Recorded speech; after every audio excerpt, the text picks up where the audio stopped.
Hello, Tigers, and welcome to the premiere of Tigers Roar News. We are your hosts. I'm Dolson. And I'm Daton, Vaughn. And we're happy to have you all joining us for our first official newscast in a while.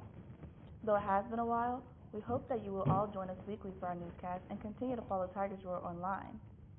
Our top story this week: if you haven't registered for Fall 2026 classes yet, the clock is officially ticking. Fall 2026 registration at Savannah State University has been live for nearly a week. Reporter Shania Dixon took to the campus and talked to registrar's office and students about it. Registration for continuing students at Savannah State University is officially underway, giving students the opportunity to lock in their schedules for the upcoming semester. The Office of Registrar oversees this entire process, from course registration, maintaining academic records, and ensuring every student stays on track to graduate. And go to your account and look to see if you have any holds. So at the top of DegreeWorks, it'll say what holds that you have. On our website, there is the How to Register page, and it'll go over the different types of holds. It'll go over issues you might experience when you're trying to register for classes. It'll answer any questions you have about registration, about how to contact your advisor, if you can't get in contact with your advisor. Students are encouraged to register for classes as soon as possible so they can secure their schedules before sections begin to fill up. I decided to step on campus to ask if students had registered for classes and why they feel it is important to register before the deadline. Important to register for classes before the deadline so you can already have your schedule set before the next school year. I feel like that's also important for planning, organization, and just being prepared for your next set of classes. Well, while I have not registered for classes yet, I do have my PIN and I do all my registration on my own because I know how to work the DegreeWorks portal. I feel like it's important to register before the deadline so you get the classes you want. You're not stuck with professors who are lackluster, and you get the full experience out of the Savannah State University. It's important to register for classes because it allows you to stay on track to graduate and take the classes that you need. The Registrar's Office also supports students with transcripts, enrollment verification, and academic planning tools designed to help them reach their educational goals. For more information or to begin registration, students can visit the PAUSE portal or contact the Office of Registrar. Again, that was Shania Dixon reporting. If you're still waiting for that PIN, reach out to your professional advisor today. You can find the name of your professional advisor by logging into EAB Navigate. The Savannah State University community is mourning the loss of former SSU President Dr. Earl Yarbourgh. Daton, you covered this story and spoken to people about their feelings. Can you tell us more? Yes, it's heartbreaking to hear our former president has passed. We want to send our condolences to his family, friends, and colleagues over the years and wish them during their time. I spoke to some of those who knew Dr. Yarbourgh during his tenure here. Here's some history about the time here as president. Dr. Earl Yarbourgh Sr. arrived at Savannah State University in July of 2007, bringing leadership experience from fellow HBCUs North Carolina A&T and Virginia State.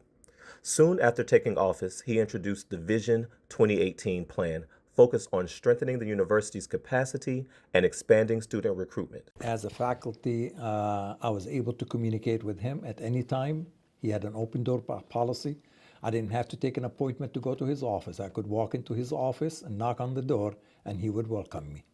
Under Dr. Yarborough's leadership, Savannah State University completed a $17 million renovation to the Theodore A. Wright Stadium and built a new student center, adding 600 beds through a $24 million freshman housing project.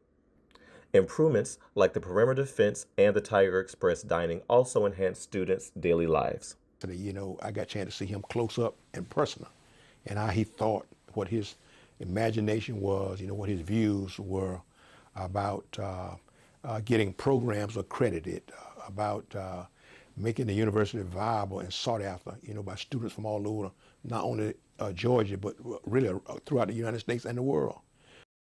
Dr. Yarborough's legacy was not just built on a brick and mortar. His administration also advanced academic progress under his leadership. Savannah State University expanded opportunities for students and continued building the university's academic reputation. I think he should be remembered by a person who never stepped on his campus one day of his life without wanting to see Savannah State, you know, arrive at another level and be the best that it could be. That growth was reflected in the enrollment during his presidency. Savannah State University grew by about 3,200 students to more than 4,000 students, an increase of nearly 28%. Supporters say that momentum helped lay the foundation for the university's modern era. I think his legacy should be remembered as one, I think it was, I don't know if it was Julius Caesar or not, said, I came, I saw, I conquered. He came here with a vision. He came here to leave Savannah State better off than he found it. Thank you, Daton, for that story on Dr. Yarbourgh's life. And once again, we send our condolences to his family and those who are close to him. We will be back for more after this short break. Build the skills employers want. Starting now. At Savannah State University, the BA in Mass Communications prepares you for careers in journalism, broadcasting, film, and digital media. You'll learn from industry professionals, get hands-on experience, and graduate with a portfolio that opens doors. Earn your BA while adding certificates in social media, public relations and public affairs, film, multimedia and digital communication, or community journalism. You can also earn professional certifications in film production, post-production, live production, streaming, and esports through the Georgia Film Academy. Tell stories that matter. Apply now for fall 2026. The BA in Mass Communications is accredited by ACE-JMC. Welcome back, Tigers. We're here with more news for you all. March is almost over, which means Women's History Month is coming to a close. We want to acknowledge all the amazing women who have impacted our lives every day. It is important to recognize and celebrate all the women who have made an impact on our society and influenced generations to come. Now, we have Tyler and Lovu with a segment dedicated to Women's History Month. Today, on this gloomy day here at Savannah State University, we're asking students, who is the most influential woman in your life or on campus, and why? Well, honestly, it's me.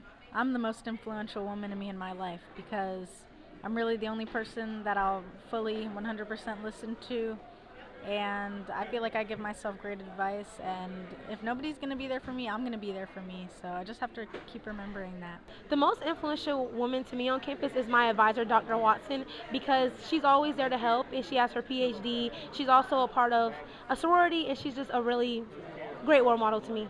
So my answer may be biased, but it's just because of my experience with this young woman. Her name is Natasha Smith.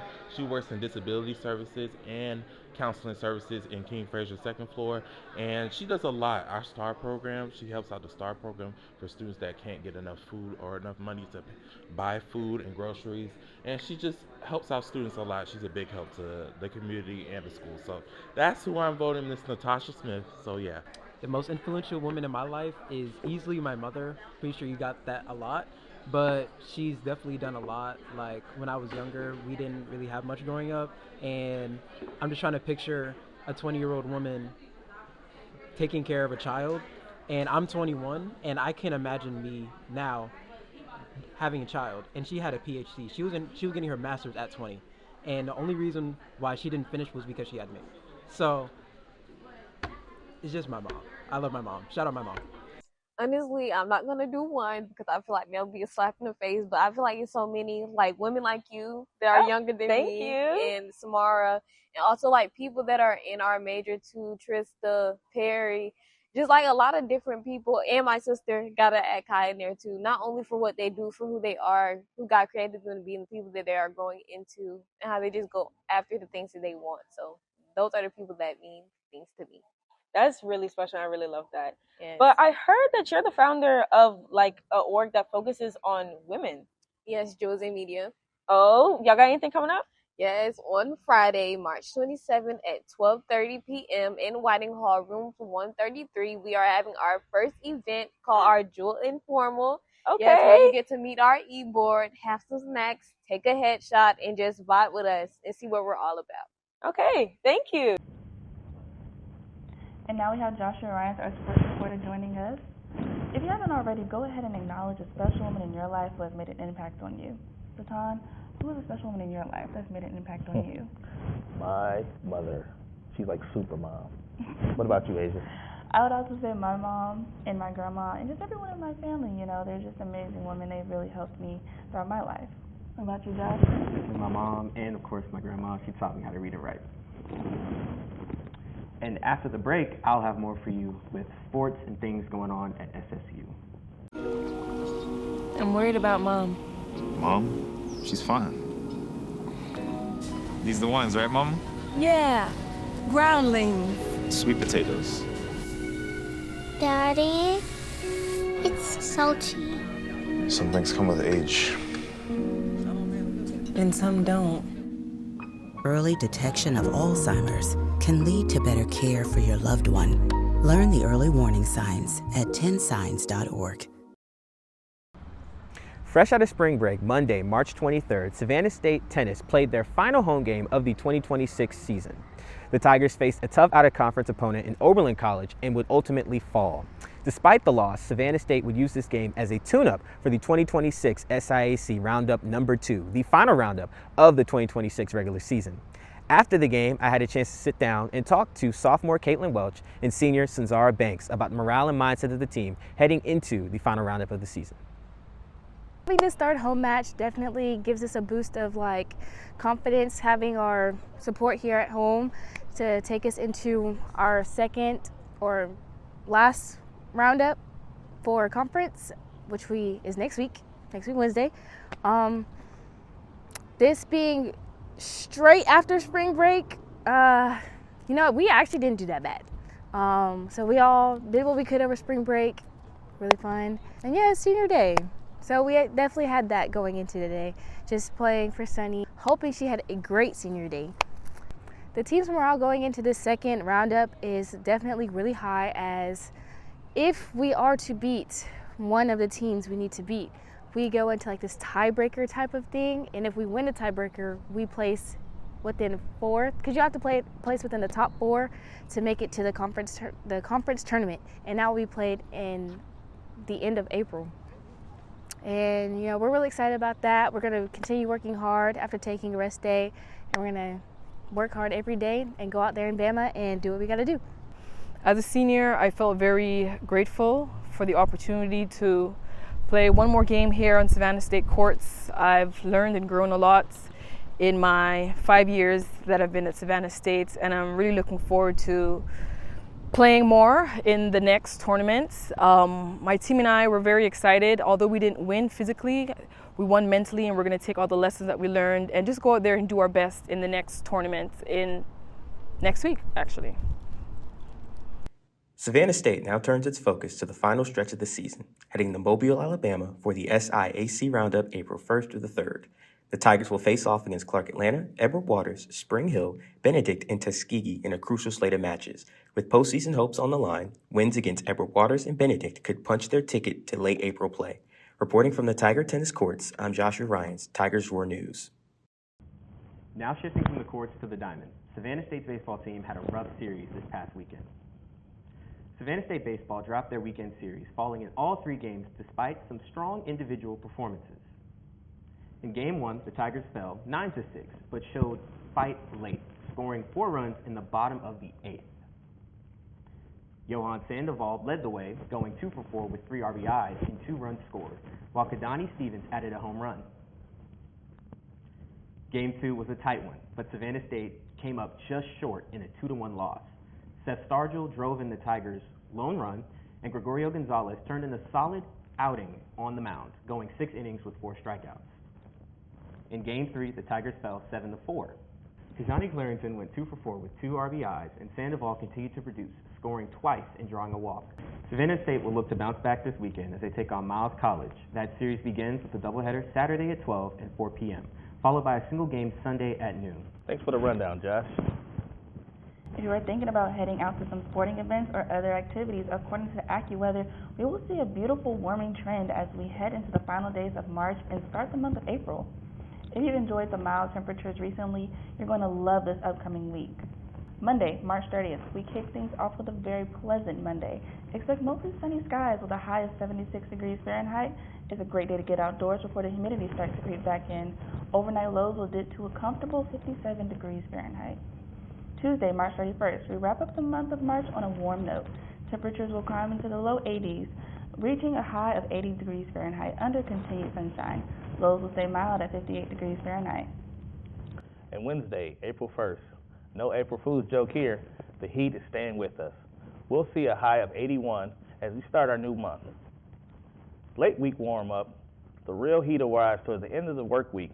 Thursday and Friday will both see highs climbing into the mid-80s, hovering around 84 to 85. Looks like a dry, warm week for the coastal empire. We are seeing temperatures set well above average for this time of the year, so make sure you keep sunglasses handy and stay hydrated if you're working outside. You know what else is getting to me? This pollen. I have been sneezing nonstop, and I don't know about y'all, but I can't. Handy inhaler. I think I'm the only one here that is infected, so I'm going to take my win for again. Lucky you. Right. Couldn't be me. Thank you all for joining us for this edition of Tiger Roars News. Find out more news on tigerroars.com. And follow us at SSU Tigers Roar on Facebook, Instagram, and X, formerly known as Twitter.